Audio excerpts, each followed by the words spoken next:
आपने मुझे बजट पर बोलने की अनुमति दी। सभापति महोदय,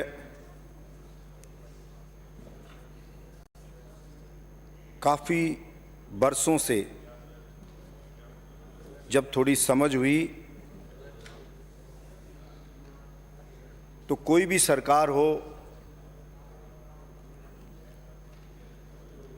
जब बजट रखती थी सदन में, चाहे मुख्यमंत्री हो चाहे प्रधानमंत्री हो, तो हमेशा ऐसा लगता था कि पब्लिक को खुश करने के लिए सिर्फ चुनाव के वक्त ऐसा लगता था कि सरकार को जनता की चिंता है, वो एक चुनावी बजट होता था। जिस प्रकार से बजट आते रहे पिछली सरकारों के, और अपने चुनावी बजट बोलूंगा, 4 साल को छोड़ दीजिए, लास्ट चुनावी बजट भी अगर देखें पिछली सरकारों के और उनके बजट से अगर तुलना की जाए, राजस्थान सरकार के इस बजट की, तो मैं ये कहना चाहूंगा कि कोई भी सरकार का चुनावी बजट भी इस सरकार से कंपेयर करने के लायक ही नहीं। इतना अच्छा बजट, जैसे बजट आ रहे थे उस हिसाब से माननीय अशोक गहलोत जी ने दिया।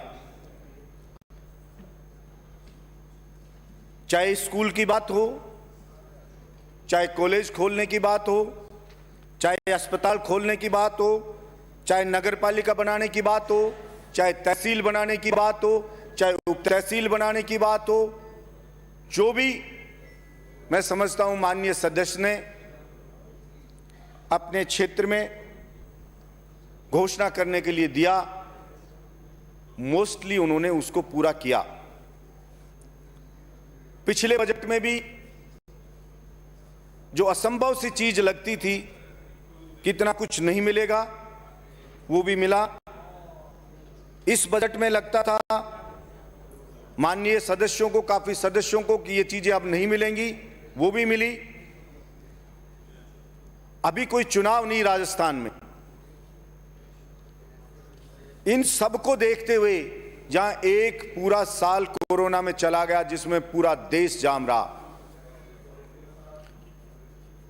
विभिन्न चुनावों के कारण आचार संहिता में सब कुछ जाम रहा,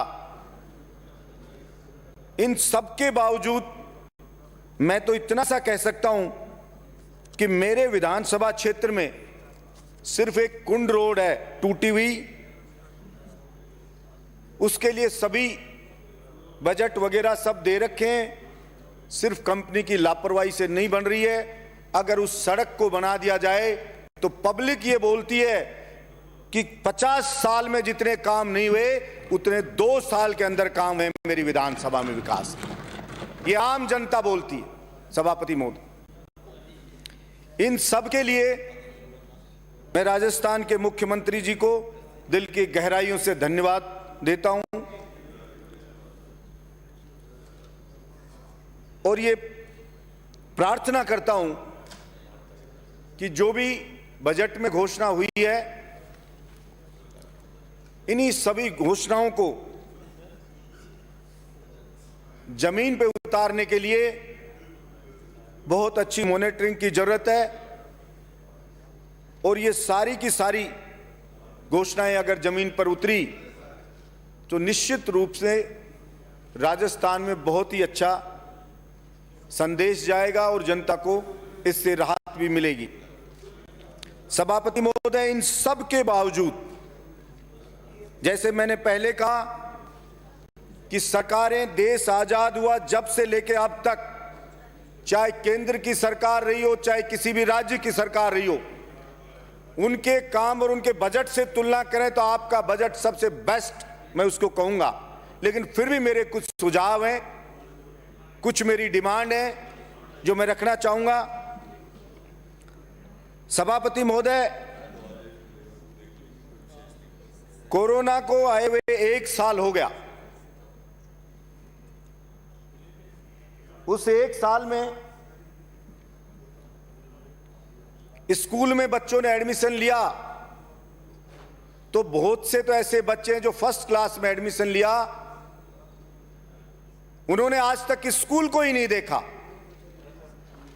वो आए कि एक बार स्कूल तो दिखा दो, क्लासरूम तो दिखा दो, और उसके पेरेंट्स को 60 से 70, 80 हजार रुपए की फीस देनी पड़ रही है। एक भी दिन बच्चा स्कूल में नहीं गया। उसके बावजूद मैंने पिछली बार भी इस बात को रखा था सदन में कि जब स्कूल कोई गए ही नहीं बच्चे तो फीस किस बात की। स्कूल के मालिकों ने ऑनलाइन पढ़ाई का एक ऐसा नाटक सा रच दिया कि ऑनलाइन स्टडी करा रहे हैं। सभापति महोदय, फर्स्ट क्लास का बच्चा कौन सी ऑनलाइन क्लास अटेंड करता है? गांव में रहने वाला बच्चा जहां नेट नहीं आता है, मोबाइल नहीं है, वो कौन सी ऑनलाइन परीक्षा को अटेंड करता है? और मैं तो कहता हूं शहर के बच्चा भी कोई ऑनलाइन जो क्लास है उसको ठीक से अटेंड नहीं करता है। और उस सेक्शन जो एक क्लास में 10-10 सेक्शन थे स्कूलों में, जहां 10 टीचर पढ़ाते थे एक सब्जेक्ट को, ऑनलाइन क्लास में उस 10 जो भी सेक्शन थे उसको एक ही टीचर ने पढ़ाया। यानी कि 9 टीचर का बेनिफिट स्कूल को हुआ, लेकिन स्कूल के मालिक ने अभिभावक को कोई बेनिफिट देना उचित नहीं समझा। सभापति महोदय, अभिभावक गए, हाई कोर्ट गए कि ट्यूशन फीस 75% ले ली जाए। स्कूल मालिकों ने सारे खर्चों को जोड़ के उसको ट्यूशन फीस में कन्वर्ट कर दिया, ऊपर से 10 से 20% फीस में वृद्धि भी कर दी। इसके बाद अभिभावक गए सुप्रीम कोर्ट, इनके पास बड़े बड़े वकील हैं। अब अभिभावक जो होता है वो बेचारा सुप्रीम कोर्ट के वकील की फीस नहीं उठा सकता, महंगे वकील की, वो अपना पक्ष ठीक से नहीं रख पाए और सुप्रीम कोर्ट ने भी कह दिया ट्यूशन फीस दे दी जाए 100%। सभापति महोदय, मेरी गहरी आपत्ति है इस बात पे, और मैं घोर सरकारों की लापरवाही मानता हूं। हिंदुस्तान की किसी भी सरकार ने इस बात की चिंता नहीं की कि सुप्रीम कोर्ट में सरकार जाए, सरकार पैरवी करे अभिभावक के हितों की, और सरकार कानून बनाए, बिल लाए, क्योंकि बिना कानून बिना बिल कोई भी सरकार किसी भी स्कूल मालिक को आदेश नहीं दे सकती कि वो फीस ना ले। सरकार को चाहिए था कि ऐसा बिल लाके कानून बनाए कि जब स्कूल में गया नहीं बच्चा तो फीस किस बात की, कोचिंग गया नहीं बच्चा तो कोचिंग सेंटर वाले फीस ले रहे हैं। सभापति महोदय, एमबीबीएस के लिए, इंजीनियरिंग के लिए 1.25 से 1.5 लाख रुपया 1 साल की फीस ली, एक भी दिन कोचिंग सेंटर वाले ने पढ़ाया नहीं। और जिसने पहले ऑफर दिया कोरोना से पहले 5,000 की छूट देंगे, जल्दी फीस दो, तो उन्होंने पूरी फीस जमा करा दी। बेचारा गरीब मिडिल क्लास की मेरे को 5,000 की बचत हो जाएगी, उसकी पूरी फीस जब्त हो गई। अब ऐसा भी नहीं है कि चलो ये फीस ले ली तो अगले साल में हम इसको छूट दे देंगे, कोई उसको छूट नहीं दी जा रही है। इसलिए मैं मांग करता हूं कि सरकार बिल लाए, सरकार कानून बनाए और स्कूलों की मनमर्जी को रोके। और सभापति महोदय, अभी वर्तमान में बहुत से कोचिंग सेंटर ये ऑफर दे रहे हैं, बड़े बड़े ऐड दे रहे हैं कि अगर आप ऑनलाइन क्लास लेंगे तो 75% फीस आपकी माफ कर दी जाएगी, जो ऑफलाइन में फीस ली जा रही है। यानी कि ये इस बात को प्रमाणित करता है कि ऑनलाइन पढ़ाई करने पे उनके खर्चों में 75% की कमी आई है, तभी तो ये ऑफर दे रहे हैं। तो इसलिए सरकार को चाहिए कि उनके लिए कानून लाए। सभापति महोदय, वैसे ही गरीब किसान मजदूर का बेटा परेशान है, गरीब किसान परेशान है, कोचिंग सेंटरों में जाता है, पहले कोई भर्ती नहीं निकलेगी, भर्ती अगर निकल गई तो फिर एग्जाम के लिए संघर्ष करो, आगे से आगे बढ़ रही है, एग्जाम हो गई तो रिजल्ट नहीं आ रहा है, रिजल्ट आ गया तो ज्वाइनिंग नहीं मिल रही है, भर्तियां पहले निकाली जाती है कितनी, फिर उनको घटा दिया जाता है। यानी पहले उसको सब्ज बाग दिखाओ, पढ़ा लिखा सिलेक्शन होगा, उसको घटा दिया। वो कभी इस एग्जाम की तैयारी करता है, कभी उस एग्जाम की तैयारी करता है, बेचारा 8 से 10 साल तक भटकता रहता है, मकान का किराया देता रहता है, कोचिंग सेंटर को फीस देता रहता है, लेकिन वो नौकरी उसको लगने का नाम ही नहीं, बेचारे की विपत्ति है या जो उसकी परेशानी है वो कम होने का नाम ही नहीं ले रही है। इसलिए ये सब के बावजूद इन चीजों पर ध्यान दिया जाना चाहिए कि सारी चीजों की जरूरत है, लेकिन जो बेचारा पढ़ लिख कर भी परेशान है, पढ़ने लिखने के बावजूद भी वो अपने आप को ठगा सा महसूस कर रहा है, वो डिग्री को लेके फिरता है कि मेरा होगा तो क्या होगा, पता नहीं उसको। बेचारा किसान मजदूर कर्जा ला ला के कोचिंग सेंटरों की फीस देता है, स्कूलों की फीस देता है कि उसका बच्चा पढ़ेगा लिखेगा बड़ा व्यक्ति बन जाएगा, और उसके घर में जो गरीबी है, कमजोरी है और ये सब मजबूरियां हैं उसकी सारी खत्म हो जाएंगी, उसकी पीड़ा खत्म हो जाएगी। लेकिन सभापति महोदय, बुजुर्ग आदमी दम तोड़ देता है इंतजार करते करते। मिडिल क्लास और गरीब की ये खुशी उसके घर में कब आएगी, लेकिन ये खुशी है कि उसके घर में जाने का नाम ही नहीं ले रही है। देश आजाद हुए 72 साल हो गए, लेकिन आज तक वो इस खुशी के लिए तरस रहा है। इसलिए मैं मांग करता हूं कि सरकार इस प्रकार का कोई प्रयास करे जिससे कि वास्तव में गरीब और मिडिल क्लास को फायदा मिले, उसकी पीड़ा कम हो। सभापति महोदय, सरकार भर्ती कैलेंडर जारी करे कि यह भर्ती निकलेगी इस डेट को एग्जाम होगा और इस डेट को एग्जाम रिजल्ट आएगा और फिर इसको ज्वाइनिंग दे दी जाएगी। और जब एक बार भर्ती की सीट निकाल दे उसमें से कि हमारी भर्तियां कम कर दी, अब उनकी उम्र होगी, किसी की शादी होगी, उनके बच्चे हो गए और बेचारों को ज्वाइनिंग नहीं मिल रही है, अब वो एग्जाम दें और एज होगी और वो पढ़ाई से छूट गई है उनकी, अब वो पढ़ नहीं सकती है, कहते हैं दोबारा एग्जाम दे लो। तो ये व्यवहारिक नहीं है। कमेटी बनाई है सरकार ने, अभी भी मैं चाहता हूं उनकी समस्याओं का समाधान होगा। इसी प्रकार से पंचायत सहायक हैं, उनका नहीं हो रहा है, और बहुत सी हैं, फार्मिस्ट है, उनका नहीं हो रहा है, एसआई 2016 उनका नहीं हो रहा है। इसी प्रकार अनेक भर्तियां हैं जो विसंगतियों के कारण से अटकी हुई हैं। कमेटी जो बनाई है सरकार ने, बहुत स्वागत योग्य कदम है। मैं चाहता हूं उनका समाधान करे जिससे आप सबको दुआ मिले और उनके घर में भी खुशियां आए, ये मैं आपसे मांग करता हूं। दूसरा सभापति महोदय, मैंने पहले भी मांग की कि हिंदुस्तान का किसान बहुत परेशान है।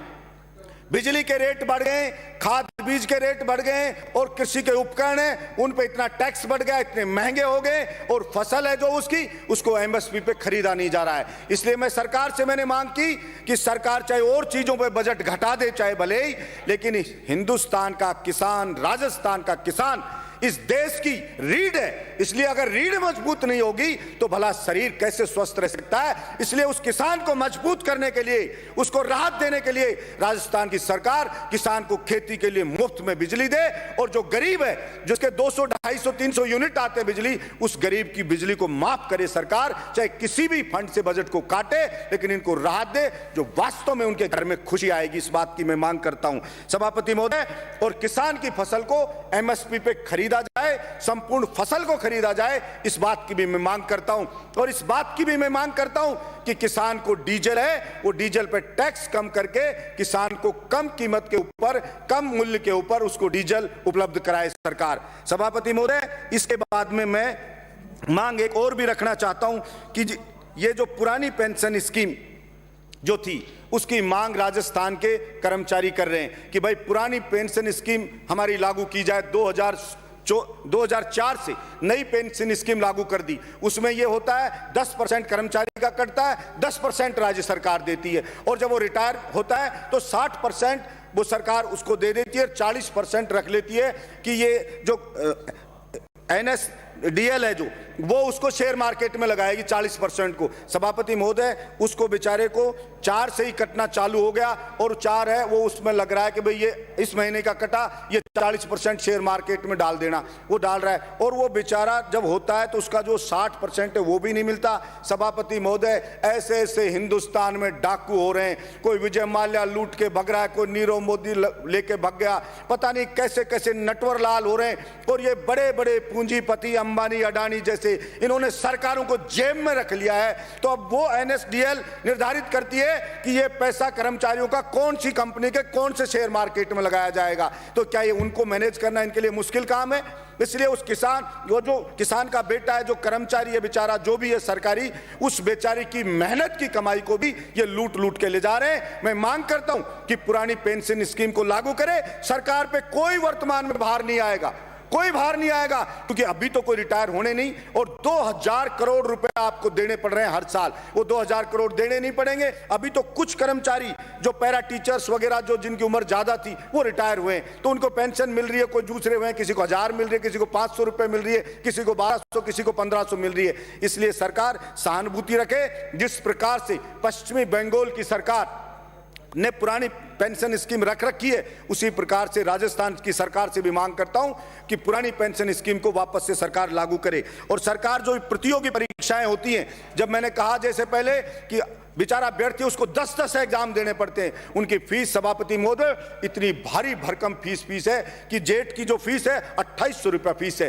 इंजीनियरिंग वालों में अभी निकली विद्युत विभाग में तो 1800 रुपये फीस है, और नीट की फीस ने तो रिकॉर्ड तोड़ दिए, 5000 से भी ज्यादा उसकी फॉर्म की फीस है। इसलिए इतनी भारी भरकम फीस कैसे देगा गरीब का बेटा? उसको कम किया जाए और प्रतियोगी परीक्षा देने जाए, जब उसके पास आई कार्ड हो के परीक्षा देने जा रहा है तो मैं मांग करता हूं राजस्थान की रोडवेज में उसको मुफ्त में उसका किराया उसको फ्री किया जाए, कि वो एग्जाम का अपना कार्ड दिखाए एग्जाम का और उसको फ्री में दिया जाए। ये मैं सरकार से मांग करता हूं। और दूसरा मैं सरकार से मांग करना चाहता हूं कि देखिए, आपने मेरे बहरोड को बहुत दिया, लेकिन फिर भी मेरा बहरोड एक जिला बनने की सारी जो भी क्षमताएं, जो मापदंड है उनको पूरा करता है, और बरसों से वहां की पुरानी मांग है। तो मेरे बहरोड को जिला बनाया जाए, मेरे बहरोड में जिला अस्पताल बनाया जाए, इस बात की भी मैं मांग करता हूं। और दूसरा, इसके साथ में ही मैं सरकार से मांग करना चाहता हूं कि देखिए, मैं और मेरा प्रदेश, मेरा जो विधानसभा क्षेत्र है वो हरियाणा से लगता है, और मेरे अलावा अनेक हमारे यहाँ पे माननीय सदस्य हैं जो सीमावर्ती प्रदेश से जिनकी सीमा लगती है, वहाँ की बच्चियों की शादी होकर के, और सभापति महोदय जब वो यहाँ पे आ जाती हैं राजस्थान में, तो जाति प्रमाण पत्र उनके नहीं बनाए जाते हैं। हवाला दिया जाता है कि कोई सुप्रीम कोर्ट के अंदर साहब कोई निर्णय हो गया था कि एक जगह ही लाभ दे सकते हैं। सभापति महोदय, मैं कहना चाहूँगा, मुझे कई बार हैरानी और आश्चर्य होता है कि छोटी सी प्रॉब्लम है, जो अगर हम उसको दूर कर दें, छोटी सी प्रॉब्लम है, तो बहुत बड़ी राहत जनता को मिल सकती है। उसमें सिर्फ इतना करना है, सुप्रीम कोर्ट ने ये इसलिए दिया कि हमने कोई चीज नियम बना नहीं रखा, तो इसलिए सुप्रीम कोर्ट के अंदर राहत नहीं मिली। तो सरकार सिर्फ इतना सा कर दे कि एक बिल ला दे और ये निर्णय, या कैबिनेट निर्णय कर दे, और कैबिनेट निर्णय करके और उसको नियम में डाल दे, और फिर कोई सुप्रीम कोर्ट नहीं रोकेगा और उसको राहत मिलेगी। उसमें आप उससे एफिडेविट ले लो कि एक जगह ही वो ओबीसी है या SC ST है या जो भी दूसरे लाभ हैं वो उसको मिल जाए, तो एक जगह से वो लाभ लेगा। कि राजस्थान में लेगा तो यहां से देगा, कोई नहीं लेना होगा तो नहीं देगा, तो उससे बहुत ज्यादा उनको राहत मिल जाए। वरना अब हो यहाँ रहा मेरे क्षेत्र में तो सभापति महोदय, बहुत सी तो शादियां टूट गई, क्योंकि आजकल सब जागरूक हैं, हर बच्ची चाहती है उसके पैरों पे खड़ी हो, और अगर उसको पता लगता है कि राजस्थान में तो उसको नौकरी नहीं मिलेगी, तो वो सोचती है कि मैं हरियाणा में तो नौकरी करूंगी और राजस्थान में जाकर के फिर मेरे परिवार रहेगा, तो ये कैसे संभव हो पाएगा? तो ऐसे रिश्ते टूट रहे हैं। इसलिए छोटी मोटी सी ये परेशानियां हैं, इन परेशानियों को सरकार को दूर करना चाहिए, और सरकार को ये करना चाहिए। एक दूसरी मैं कहना चाहता हूं सभापति महोदय, किसी को भी कहो, कई तो हमारे साथी कह देंगे, थर्ड ग्रेड टीचर है सभापति महोदय, बहुत से TSP एरिया में कार्यरत हैं, और आपने बैन लगा रखा है सभी सरकारों ने कि वहां से आप आ नहीं सकते, कि ये यहीं रहेंगे। मैंने पहले भी मांग की कि ये थर्ड ग्रेड टीचर हैं, ये बेचारे, इनके माँ बाप बीमार हो गए, माँ बाप बूढ़े हो गए, किसी के बच्चे बड़े हो गए, किसी को बच्चों की शादी करना है, इतनी परेशानियां उसके घर में, लेकिन उस बेचारे को जैसे जेल करके बांध दिया कि आप तो यहीं रहोगे, आप यहां से जाओगे नहीं। मैंने कई बार कहा, आज भी मैं मांग करता हूं, पहली बात तो सरकार TSP एरिया में नई भर्ती करके और जो पद हैं उनको भरे वहां के लोगों से, ताकि इन लोगों को राहत मिले। और फिर भी अगर क्षमता नहीं है, अगर इतना नहीं कर सकते हो, आप कुछ समय लेना चाहते हो, तो आप कम से कम ये तो कर सकते हो कि जो लोग यहां पर रह रहे हैं, बरसों से रह रहे हैं, उनको कह दो भाई आप 2 साल 3 साल वहां जाके आ जाओ, और इनको कह दो कि भाई चलो आप इतने साल यहां पे रह लिए, आप वहां चले जाओ। सभापति महोदय, कैदी होता है कैदी, उसको भी छूट मिल जाती है कि आप इतने साल रह लिए कैद में, अब आप खुली जेल में जा सकते हो। उन बेचारों ने कौन सा गुनाह कर दिया कि उनकी नौकरी लग रही, उनको बांध के रख दिया कि आप यहां से जा नहीं सकते हो, दूसरी जगह से ट्रांसफर होता है, वो अपने घर चले जाते हैं, अपने बच्चों के पास चले जाते हैं। उन बेचारों को क्या गुनाह है? या क्या अलग अलग कानून होगा किसी व्यक्ति के लिए? जो एक व्यक्ति को सुविधा मिलती है ट्रांसफर की, अगर वो जा सकता है अपने घर जाने की, उसके लिए ऑनलाइन आवेदन आप मांगते हो, तो उसको बेचारा कोई देश का दुश्मन है क्या? आप उससे क्यों नहीं आवेदन मांगते हो? लेकिन हर कोई कह देता है नहीं नहीं, ये तो ततैये का छत्ता है, थर्ड ग्रेड नहीं करेंगे। अरे भाई, नहीं करोगे तो क्यों मंत्री बनते हो? अगर क्षमता नहीं है तो मत बना करो, फिर सरकारें बनती क्यों है? जोखिम नहीं उठा सकते हो, फिर क्या काम है आपका? सिर्फ मौज करने का काम है क्या? सरकार का काम होता है वेलफेयर करने का, जोखिम उठा के गरीब आदमी को राहत देने का। हम समाज सेवा के लिए आए, कोई मजे करने के लिए नहीं आए कि इसमें परेशानी होगी तो ये काम नहीं करेंगे, इसमें परेशानी कम है तो ये काम कर देंगे भाई। इसलिए मैं चाहता हूं कि ऐसी चीजों को खोले। और जो किसी किसी जगह कोई हो जाता है ट्रांसफर है, कोई सेकंड ग्रेड का है, अब वो बेचारों की निकाल दी, आवेदन ले लिए, अब होने का नाम नहीं ले रहे, लोग कपड़े पाड़ रहे हैं, साहब हो नहीं रहे, कहीं हो जाते कहीं नहीं हो रहे। मैं ये चाहता हूँ ट्रांसपेरेंसी हो, और जो ट्रांसफर वांसफर जो ये चीजें लो, तो इसके अंदर ऐसा सहानुभूति रखनी चाहिए कर्मचारियों के प्रति भी सरकार को कि भाई ठीक है ये आदमी वास्तव में पीड़ा है। सभापति महोदय, बहुत से कैंसर के पेशेंट हैं, कैंसर के, और उनको कैंसर है और उनके ट्रांसफर नहीं हो रहे, कहां रोए जाकर के, कोई सुनने वाला ही नहीं है। अब तो ये और कर दिया कि भाई कोई कहीं डेपुटेशन भी जिले में कर दे, किसी की टांग कट गई तो डेपुटेशन भी नहीं कर सकता जिले वाला कि नहीं तू नहीं करेगा, तेरा भी टांग कट गई तो कटी रहे, मरना है तो मर जा, नहीं करेंगे हम तो ये ऐसी चीजें छोटी छोटी, इन्हीं से सरकार कोई भी हो उसकी छोटी छोटी चीजों से छवि खराब होती है। इसलिए आप बड़ा बड़ा काम कर रहे हो और छोटी चीजों से अगर हमारी खराब हो, पहले वालों ने ये सब किया तो जनता ने लात मार के भगा दिया, उनको बिठा दिया उनको साइड में। तो मैं मांग करता हूं कि हमारे को सरकार, आपको सरकार में बिठाया है, हम सबको यहाँ जिता के भेजा है, तो हम सबकी ये जिम्मेदारी बनती है कि हम उनकी अपेक्षाओं पे खरा उतरें। हम सबको, किसान ने, मजदूर ने, बेचारे जो मेहनत कस है उसने बहुत ही आशा के साथ जिताया है, और हमारे जैसों को तो निर्दलीय जो पार्टियों को हरा के जिता के भेजा है तो बहुत ज्यादा हमसे अपेक्षाएं रखती है। और मैं ये मानता हूं कि इस विधानसभा में जो बात रखें उसको सरकार को गंभीरता से लेनी चाहिए, और इस परिपाटी को तोड़ना चाहिए कि साहब विपक्ष कहे या कोई दूसरा कहे तो हम उस बात को गंभीरता से नहीं लेंगे, और कोई हमारा आदमी कहे तो हम उस बात को गंभीरता से लेंगे। इसके साथ ही सभापति महोदय, मैंने पहले भी मांग की और आज भी सरकार से मांग कर रहा हूं, आखिर बोलेगा कि राजस्थान हमारा ये किसान है जो पानी से बहुत परेशान है, हमारा बहुत सा क्षेत्र डार्क जोन में। मैंने पहले भी कहा कि सड़कों पे बजट दे रहे हैं, दूसरी चीजों पे बजट दे रहे हैं, आप नदियों का पानी जो व्यर्थ बह जाता है बरसात के दिनों के अंदर, अगर उस पानी को ही लाया जाए, चंबल ही है हमारे यहाँ, चंबल भी खतरे के निशान से बहती है सभापति महोदय बारिश के दिनों में। यमुना का पानी है वो खतरे के निशान से यमुना बहती है। हरियाणा के अंदर पंजाब वाले पानी छोड़ देते हैं नहरों में, वो लोगों के खेतों में भर जाता है पानी, और वो वहां का जो कोई एमएलए का चुनाव लड़ता है वो ये कहता है कि मैं आपके खेत में ये पानी नहीं आने दूंगा, ज्यादा आपकी फसल खराब नहीं होने दूंगा, मैं इसको रोकूंगा। मैं कहना चाहता हूं, एक तरफ तो वहां पे बाढ़ आ रही है, यहाँ बिहार में देखते हैं कि लोग मर रहे हैं, उस बाढ़ से राहत के लिए कोष दिया जाता है, और दूसरी तरफ राजस्थान का किसान पिसाया मर रहा है, राजस्थान की जनता पिसाई मर रही है। तो मैंने कहा, पहले भी कहा, हिंदुस्तान की सरकार हो चाहे राज्य की सरकार हो, एक बार भगवान के लिए कुछ समय के लिए और चीजों पे बजट रोक करके, और एक बार इस किसान के पानी के लिए आप बजट दे दो, और किसान के खेत तक इस पानी को पहुंचा दो, फिर इस देश की तरक्की किसान ही कर देगा।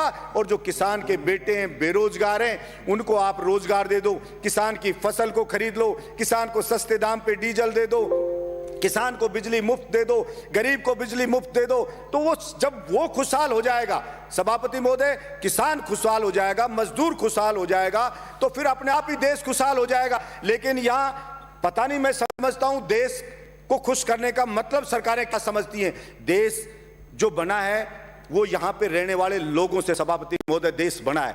अगर वहां के लोग खुश नहीं है, अगर वहां के लोग संतुष्ट नहीं है, तो वो देश पर कैसे खुशहाल हो सकता है। सिर्फ झूठे नारे लगाने से, झूठी बातें करने से कोई देश खुश नहीं हो जाता। सभापति महोदय, किसान पढ़े, अलग अलग बॉर्डर पे पढ़े, 2 मिनट में कर रहा हूं सभापति महोदय, अलग अलग बॉर्डर पे पढ़े, बच्चे उनके बैठे हैं, महिलाएं वहां पे बैठी हैं, विनती कर रहे हैं बेचारे कि साहब ये 3 जो बिल लाई है केंद्र सरकार, इससे हम बर्बाद हो जाएंगे, हमारी मंडियां बर्बाद हो जाएगी। प्रधानमंत्री जी इन 3 बिल को वापस ले लो। और प्रधानमंत्री जी को इतना अहंकार हो गया है कि मैंने जो बिल ले आया, भला उसका विरोध किसी ने क्यों कर दिया। उस अहंकार में वहां कीलें लगा दी जाती हैं, वहां पे ऐसे ऐसे बैरिकेड बना दिए जाते हैं, वहां पे ऐसे लगा जैसे पाकिस्तान की कोई सेना अटैक करने आने वाली हो, उससे ज्यादा वहां पे सुरक्षा के इंतजाम करे जा रहे हैं। सभापति महोदय, मैं ये कहना चाहता हूं, विनाश काले विपरीत बुद्धि, किसी भी राजा का विनाश आ जाता है ना, विनाश आ जाता है, तब वो इस प्रकार का एक्ट करता है कि मैं जनता की मांग को नहीं सुनूंगा, मेरा करना है जो कर लीजिए। चाणक्य ने भी कहा है कि अगर वास्तव में जनता विरोध में आने लगे, जब वास्तव में राजा को लगे कि सड़क पे जनता उतरने लगी है, तो उस अहंकारी राजा को तुरंत उनकी समस्याओं को ध्यान में रख करके समाधान करना चाहिए, वरना जनता उसको उठा के कुर्सी से मोदा पटक देगी। ये उस राजा को ध्यान रखना चाहिए। मैं कहना चाहता हूं मेरे इस सदन से कि नरेंद्र मोदी जी को भी यह अहंकार नहीं रखना चाहिए। ये जनता उठा के ऐसा पटक देगी कि वो कल्पना भी नहीं कर सकते। और वही लोग जो आज मोदी मोदी कर रहे हैं, जो आज जयकारे लगा रहे हैं, वही उनको गाली देते हुए नजर आएंगे कि इस मोदी के कारण हम बर्बाद हो गए, सब कुछ लुट गए, जनता की गालियां खा रहे हैं। वो सब के सब कहना पड़ेगा। सभापति महोदय, भाड़े के टट्टू रख रखे, सोशल मीडिया पे रख रखे हैं, वो मोदी मोदी करते हैं, वो उसकी बड़ाई करते हैं, वो बढ़ाई करते हैं। और मैं कहता हूं ऐसे ही चाटुकार, और कुछ चाटुकार होते हैं, वही उसको मरवाते हैं, वही उसको बर्बाद करवाते हैं। और यही हश्र आप देखना सभापति महोदय, ये केंद्र सरकार का होने वाला है। इसलिए मैं तो मांग करता हूं यहां से कि नरेंद्र मोदी को हाथ जोड़ करके और सर झुका करके और माफी मांगनी चाहिए देश के किसानों से कि मुझसे गलती हो गई, मेरी मति भ्रष्ट हो गई थी, मेरी बुद्धि भ्रष्ट हो गई थी, इसलिए मैं अहंकार में आ गया था और मैं माफी मांगता हूं, मैं इन बिलों को वापस लेता हूं और एमएसपी पे पूरी फसलों को खरीदे। और जो डीजल पेट्रोल पे टैक्स लगा रखा है दुनिया भर का, सभापति महोदय, जो डीजल मिलता है, पेट्रोल 30-32 रुपए में मिलता है, उसको आप 90 से 100 रुपया बेच रहे हो। आपके बाप का राज है क्या कि लूटोगे, खाओगे, खुद 15-15 लाख के सूट पहनोगे, और वो किसान है उसके तन पे कपड़ा नहीं है, मजदूर के तन पे कपड़ा नहीं है, आप घूम रहे हो वहां 36 तरह के व्यंजन खा रहे हो, वो सूखी रोटी खा रहा है। और किसान ने अगर पिज्जा खा लिया तो उसको सोशल मीडिया पे चलाते हो, पिज्जा क्यों खा लिया? क्योंकि भाई आपको ही अधिकार है पिज्जा खाने का, आपको ही अधिकार है कूलर में सोने का, आपको ही अधिकार है एसी में रहने का, आपको ही अधिकार है पैंट शर्ट पहनने का। आपके बाप दादा ही लेके आए थे क्या प्रॉपर्टी? आपके तो मैं चाय बेचने वाला था। मैं पूछना चाहता हूं नरेंद्र मोदी जी, कितने चाय बेचने वाले 15-15 लाख का सूट पहनते हैं? और वो किसान है, वो कल भी फटी धोती में था, आज भी फटी धोती में था। फिर कहां से आप जनता के तेजी हो गए? आपने मूर्ख बनाया, भावनाओं को भड़काया जनता की को, और आप जनता को भड़का के वहां बैठ गए। और इस बात का पाप लगेगा। और आपको मैं तो कहता हूं कि देखना, इसी जिंदगी में रहते रहते आपको सजा भुगत के जानी पड़ेगी। ये मैं आपके बीच में कहना चाहता हूं। धन्यवाद सभापति महोदय।